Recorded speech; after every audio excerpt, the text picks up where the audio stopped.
So I thought I'd start with this point. This is kind of a point. So, to what actually matters for Aduro and for the Aduro's stock price. So this is from July 2023 Aduro's corporate presentation.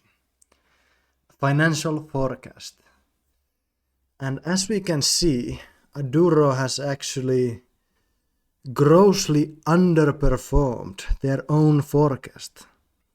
We should be looking at material revenue now or soon. And here 26, 27, already this much revenue. But as we know, we don't have much of anything right now. Next year also the revenue is not going to be material from the pilot plant because it's still pretty small.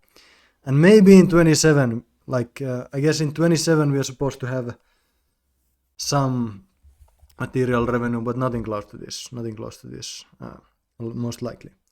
So they are underperforming their financial forecast.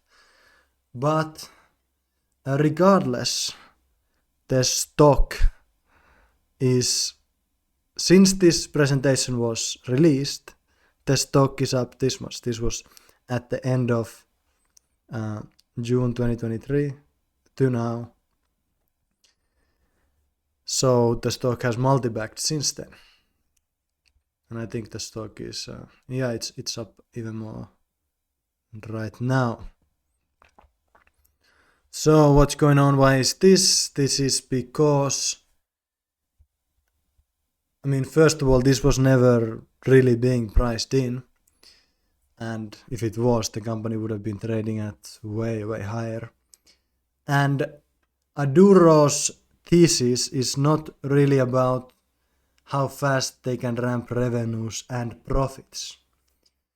Because Aduro's story has always been about they have this amazing technology that is the best plastic recycling technology, and it's gonna solve the world's plastic problem, etc., which only now 10% are recycled. We know this, and it was seen as too good to be true.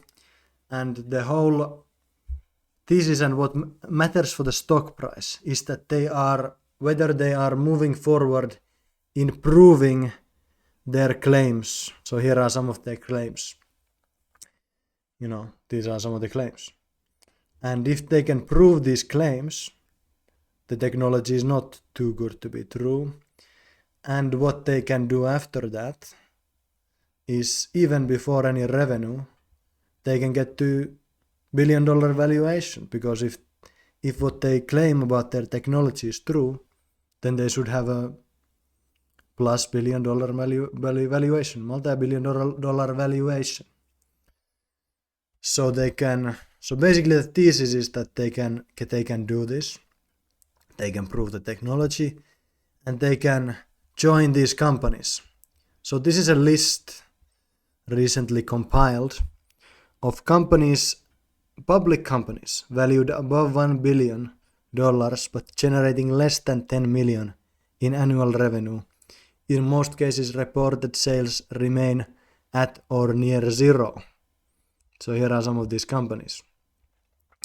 So these companies either have a mining asset or a technology or some medicine, some treatment,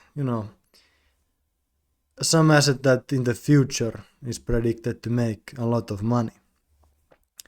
And so this is, for example, you can see this one has gone up insane amount, and they have an ADHD cure or something. And so Aduro, with their claim of being the solution for the world's plastic problem, could join these companies without meaningful revenue. Or they have some of the testing revenue, but without meaningful revenue, it is possible. So this is really the thesis at the moment. Right. So we're gonna get to the news soon. I want to comment on the stock price as well here, because we obviously had this big rise here.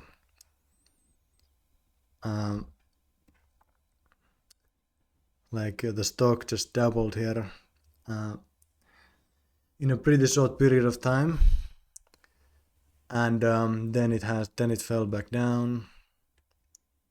Come on. And now it's recovering a bit. But this, I think what happened here was that obviously they have the pilot plant commissioning, and in conjunction to that, the company started these marketing campaigns. They started going to all kinds of conferences, paying people to market it online.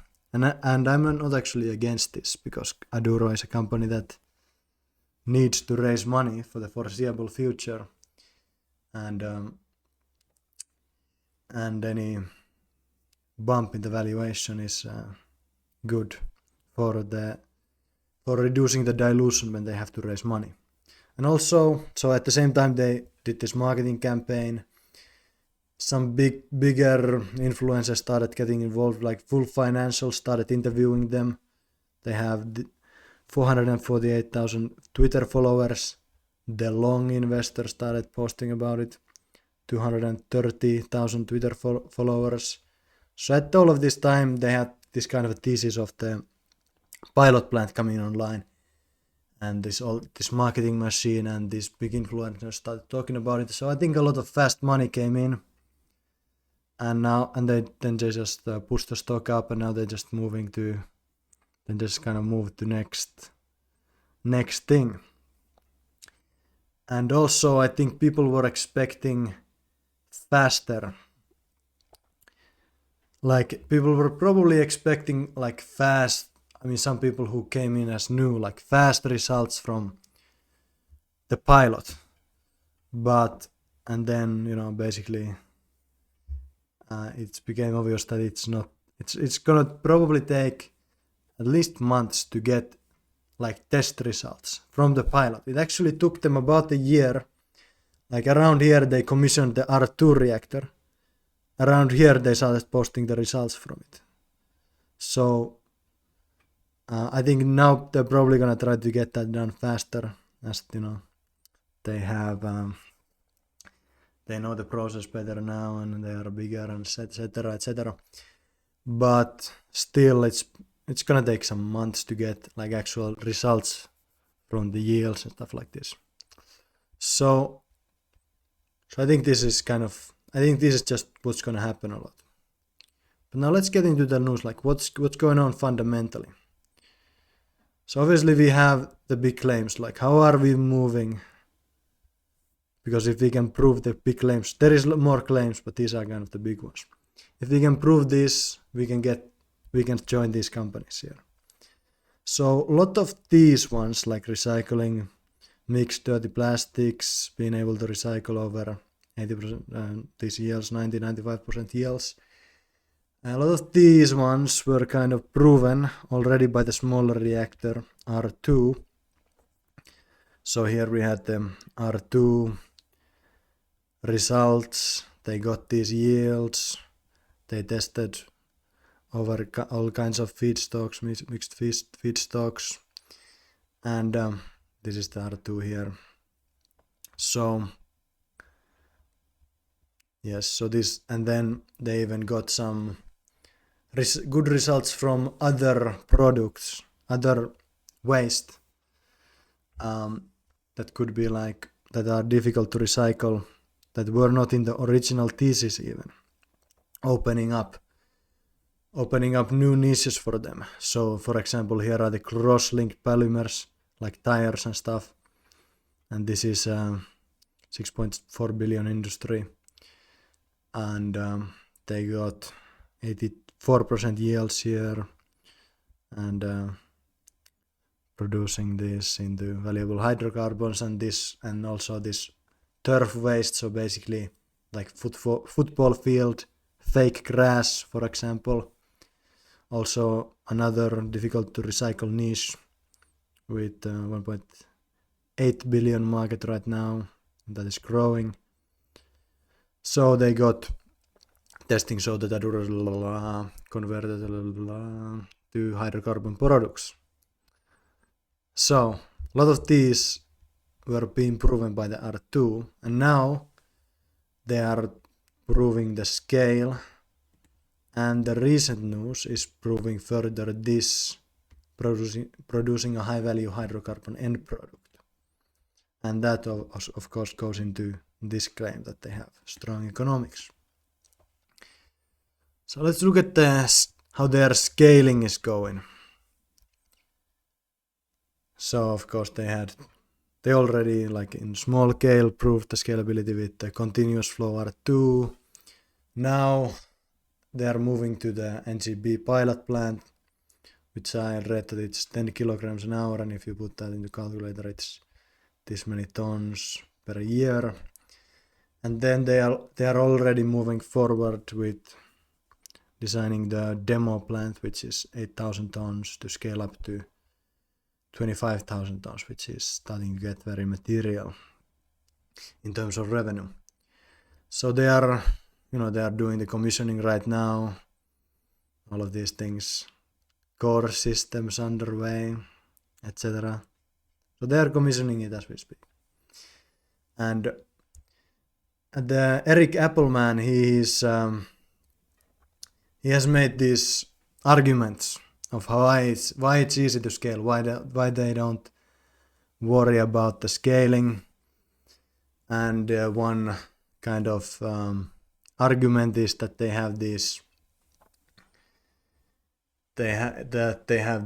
don't have these complicated tailor-made reactors. They use things that have been around for years, and they are just building it. They are just assembling it like Lego blocks. Like that's how easy it is. And yes, so then I'm coming back to the standard because it is equipment for which the scaling rules have been known for decades, etc. So we can get all the information we want. And every engineer knows perfectly well how to build those things bigger without running into trouble. And some parts we have already done trials on a semi-industrial scale that is bigger than the NGP, and it all works well, etc. And they work with pots and pans that you can buy off the shelf and combine them like a jigsaw. So that's like a puzzle, like a palapeli. You put the puzzle in the right spot. You put the piece in the right spot. So it's very easy. It's like jigsaw. It's like Legos. Like it's extremely easy, seemingly, and that makes the whole scaling upwards and downwards very easy, right? So according to Appelman, we shouldn't really worry about the scaling because of pots and pans and Legos, and so as they are commissioning the pilot plant, they are already moving forward with the demonstration plant. They are doing engineering trials, and they are doing letter of intent for a site, already buying some money for the exclusive use. And in this site, they believe they could scale it up to 25,000, and starting at 8,000. So they're already moving forward with that when they are commissioning the NGP. So that's promising. And it's proximity to feedstock and liquid steam crackers for this new, and that is relevant as they just had this news about their product being suitable for steam crackers. Now I'm gonna play this. Wolf Financial did this interview with Aduro very recently, I think 5 days ago. So I'm gonna play some of the clips from that, and then I'm gonna look at that. Like this is gonna be like my first reaction content. I'm gonna react to it. So this is where the financial officer talks about the site. So let's Let's react. We expect to further scale that demonstration plant. So if we're operating in the first half of 2027 on a demonstration level, we expect to further expand that demonstration plant to a commercial scale. So we're not gonna have to relocate somewhere else. We'll just expand that unit and build a commercial scale facility, and that's what we're considering while we're looking for a site. So we're looking for a site that can actually handle a commercial scale, not just handle the demonstration scale. So when does revenue start trickling in? Once we're operating that demonstration plant efficiently, that will generate revenue. Now, is it the most optimized revenue where we're making the margins that we know we're going to get? Not day one, but we can transform that demo into commercial scale and start optimizing from there. And that concept can be replicated. We already see some really low hanging fruits all over the globe with really good feedstock, cheap feedstock, Right. offtake agreements. So we're working on those. Okay, that's enough of that. So they're already planning the expansion of that plant, or expansion potential has to be on the site that they're gonna pick for it. So this would be the first financially material plant like this. Pilot plant is NGB. That will be significant in terms of proving the scale and producing, and as they say, they want to produce better results from that than R2. And what would be the economics for this plant? So this would be, they'd be talking like maybe early 2027 commissioning for that. So this is from these are the economics from the old presentation. They don't even have these anymore, this economic slide. I guess maybe they are changing their assumptions, but we are gonna use this one right now because this is what we have. So, and this shows kind of nicely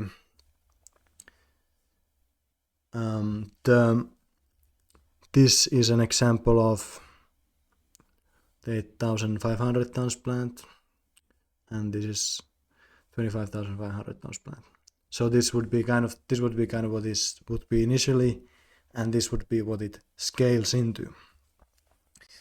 But they also said in this interview, after they had a news about the product being fit for the steam crackers, that they are assuming a higher price for the product than is expected in this. And these are in Canadian dollars, because the feedstock is here, it's accounted for in Canadian dollars, and you can count that there. So this is all in Canadian dollars, because at the time the company was only listed in Canada, but now they are US listed. Now they say things in US dollars.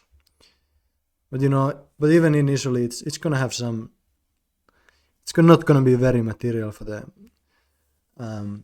Aduro has like 350 million USD market cap, so it's not that material initially, but it's starting to get material when they ramp it up. But this is gonna be higher if we assume these prices, because this above calculation is assuming this many CAD per ton, this many USD per ton, and this many USD per ton feedstock. But in this interview, Eric Appelman says that they are in between the fossil naphtha and the circular naphtha. Definitely, and they believe we should be able to end up around that 1,000, so around $1,000. But he will be saying too much, but we will use that anyway. So if we use 1,000 USD as the per ton, the revenue, and we take what they believe would be the initial production for the demo plant,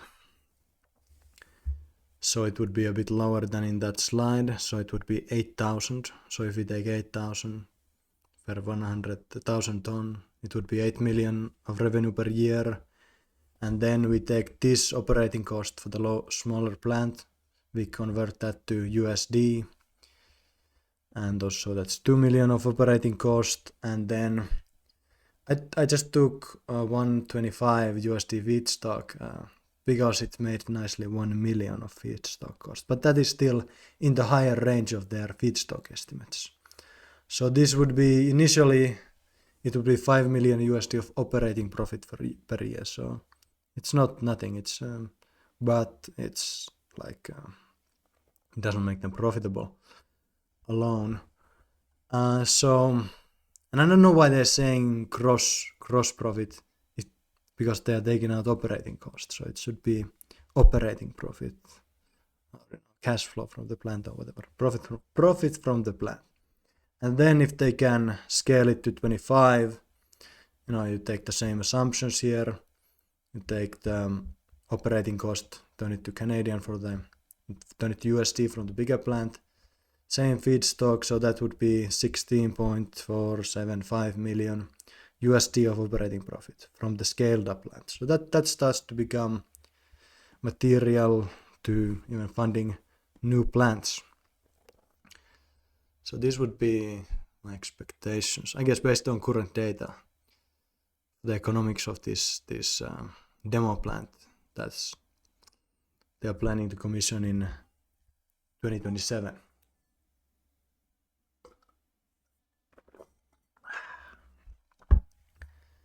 Now we come to the most recent news, which goes to the claim of their ability to produce a high value end product.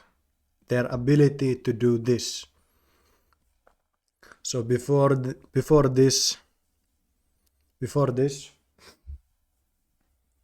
they just were claiming this, but they didn't have proof of this.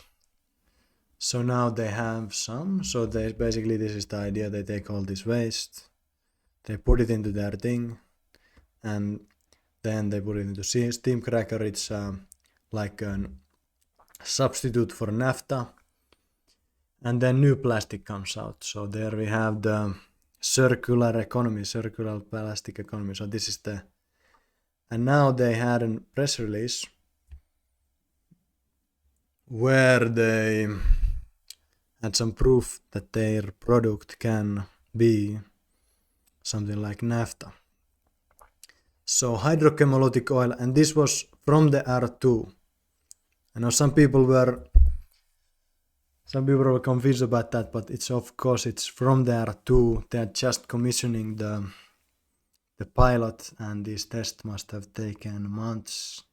So the test results like this are not going to come from the pilot plant for a bit. Like if you have next week news like this, it's going to be from the R2, although they think the pilot will be better. So hydrochemolytic oil was processed as is. So it was just put in there as is, without hydro treatment or dilution, achieved a stable furnace operation and olefin comparable to conventional liquid feedstocks like naphtha, validating its potential as a drop-in compatible circular feedstock for steam crackers. So this is big. This is a big news, because it proves validity to this claim, to this whole thesis.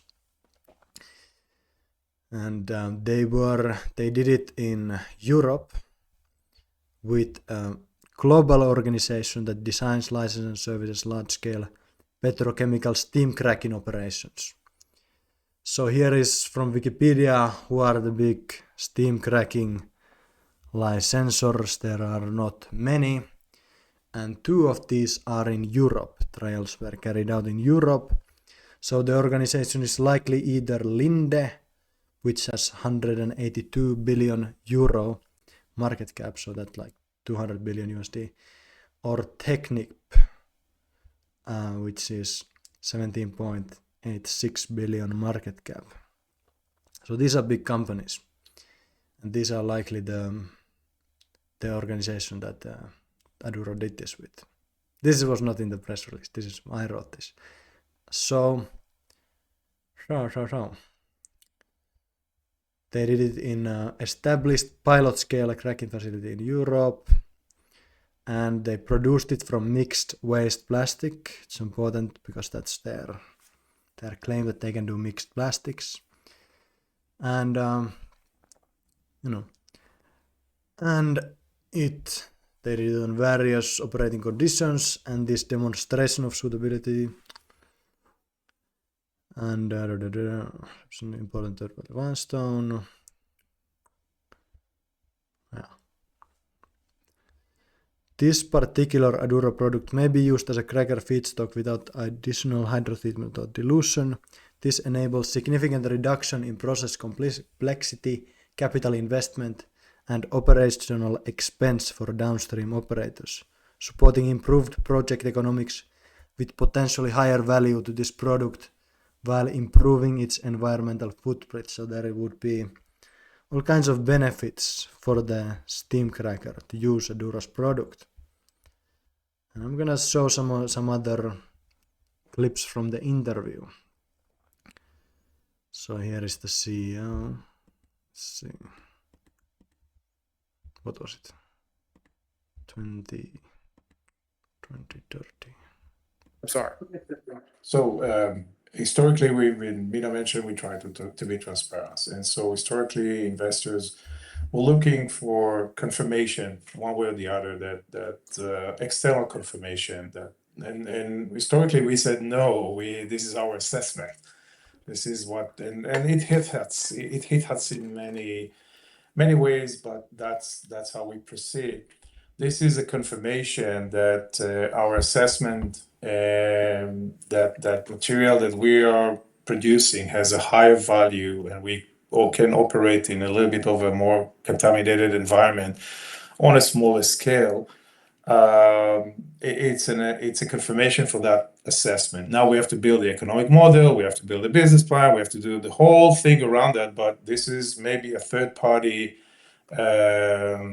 organization that does accept the final product. We actually did that samples on our R2, so the one that is less efficient, we're actually building now a pilot, so we expect even, I hope, better results than whatever you see here. But it is an assessment for whatever we told our investors, for the basic of why we think this would be a different approach that is actually, and investors were looking for those type of confirmation. We actually run it on a simulation that is equal to industrial scale process, and we've been judged by a simulation that, people that has no really ties to us. Why would they care? They just either report on it or not, basically. So that's kind of what's the significance. And I'll stop there, and I know Eric has. Right. So they had only the assessment. The investors wanted some proof for it, and now they have that. And they expect the pilot will have better results for it. And the simulation that they did in the pilot cracker was equal to industrial. They simulated the industrial process. They can't do it in a real steam cracker because it's still, like for them, it was experimental product. So they can't just put it in there. So they had to do it in a pilot steam cracker. But when they have, proven them to those companies enough, they can put it into the real steam cracker.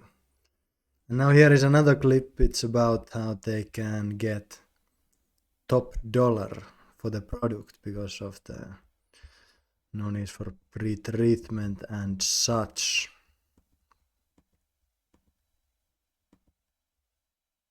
Come on. Bit more. No. Okay. This is gonna be 13 seconds longer than I intended. In our industry is quite intimate, and so the audience will not know all of it, and explaining that to the audience, sometimes it's interesting. Eric is doing it quite well, but for each organization, that is one of the major challenge, because it basically state the price. At some point, it will state the price of the return of what you're actually selling. Forget about what you're getting. it's actually state what you're selling. So this is definitely a part of our milestones to be delivered and confirmation that we are very, very happy to share with the audience. And Gav, the word dilution is critical here. Like if you're taking this oil and you can only take a quantity of it and you have to dilute it with actually higher quality oil, you're not paying top dollar for that oil, right? Now, like in our case, when they can take that as is with no further dilution, with no hydro treatment, you're saving cost, you're saving capex, and you're paying top dollar because you don't need to mix it with other stuff to dilute the essentially average out the quality with super good material in this like lower quality oil. So it's a pretty transformative milestone for us, and it's coming from one of the very few subject matter experts in the space. And like Eric mentioned, there's not a lot of those. You can count them on one hand. These are really large scale companies that are subject matter experts, and they hold the Right, because they don't have to dilute the product with anything, they can get top dollar. And there is said also about the large scale company, so it really has to be Linde or Technic. So, and by the way, look at all these notifications I have. You should check out the stock, which I'm getting notifications from. And I really like that stock. It's a new stock. So, the thesis is moving forward. They are proving the claims. They have not proven everything completely yet, but they are constantly failing to fail, as Appleman says, and proving the claims. And when and if they do, they can join these companies. Easily they could join these companies. So that's the story. I think it's gonna take some patience, as I said, to even get the results from the pilot. It can, go well into next year. But, being patient with the stock has served me well. And I think it will continue to do so. So, yeah, it's going well with Aduro.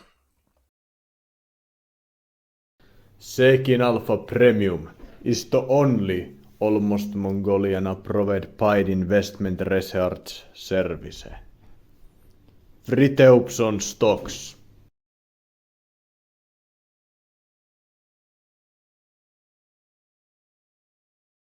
Comment sections. Detailed financials with the ability to change currencies.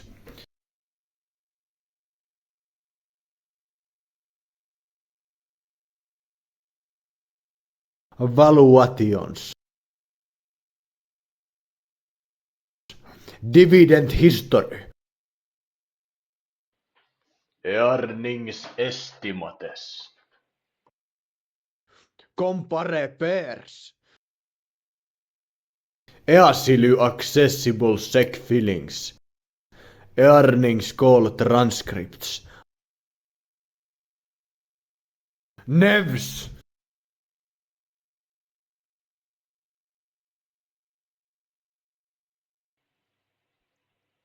Stock screener.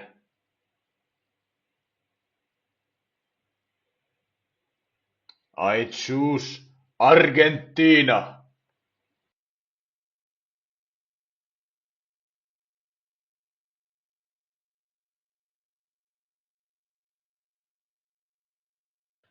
Market data.